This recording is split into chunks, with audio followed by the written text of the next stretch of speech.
آغاز یک افتخار بزرگ در استان اردبیل.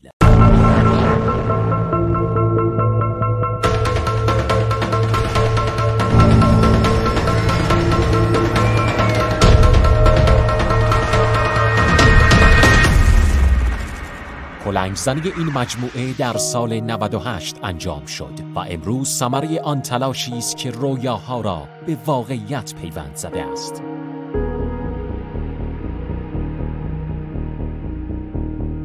کارخانه داروسازی آرتافارما در شهرک صنعتی شماره 2 اردبیل با طراحی مهندسی شده، بهره‌گیری از بهترین متریال و بر پایه بالاترین استانداردهای بین‌المللی بنا شده است.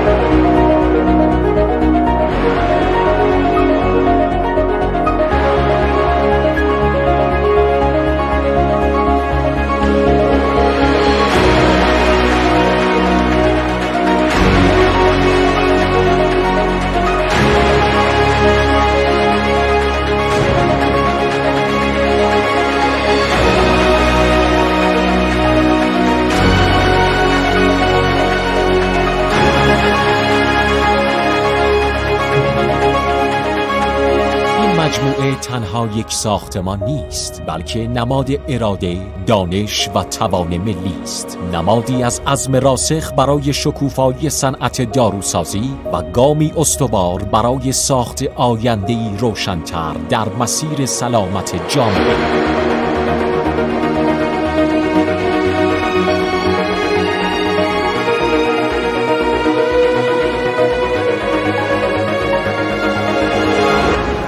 تشکر میکنم از زحماتی که کشیدید و تلاشی که انجام دادید، سرمایه‌گذاری که شده و نگاه تعصبی و اعتقادی به ایران ما و توانمندی هامون دارید و امیدوارم با همین نگاه بتونیم که حتما میتوانیم بقیه مشکلات کشور رو حل کنیم با کمک همین شما عزیزان، سرمایه‌داران، تولید کننده ها. با استعانت به خداوند تبارک و تعالی افتتاح بفرمایید اصطلاح کارخانه بهسان طب قلب رو به برکت صلواتی بر محمد و آل محمد.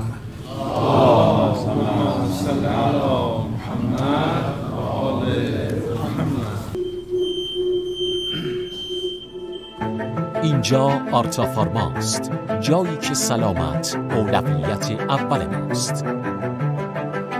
ما در آرتافارما با بهره‌گیری از فناوری‌های نوین و استانداردهای جهانی تولید سرم‌های تزریقی را آغاز کرده ایم.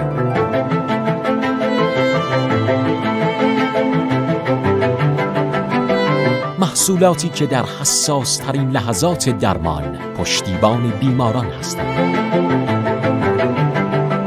هر قطره از این سرم‌ها حاصل دقت و دانش متخصصانی است که با تمام توان برای تداوم جریان زندگی تلاش می‌کنند.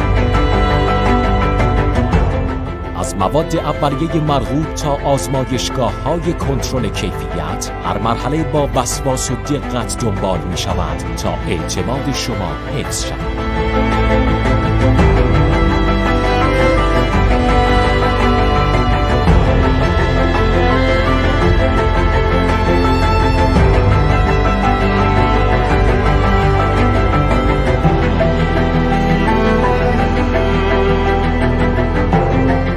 نخست تمامی سرم‌های تزریقی انسانی در این مجموعه تولید می‌شود و به مراکز درمانی سراسر کشور می‌رسد تا سهمی در سلامت جامعه داشته باشد.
مطمئن شما در مسیر سلامت برای تداوم جریان زندگی.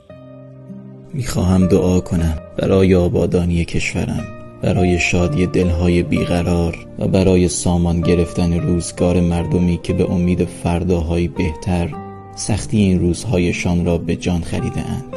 من آرزوی تمام مردم سرزمینم را آرزو میکنم و میدانم که یکی از این روزها تمام اتفاقات خوب خواهند افتاد و درختان تحول جوانه خواهند زد.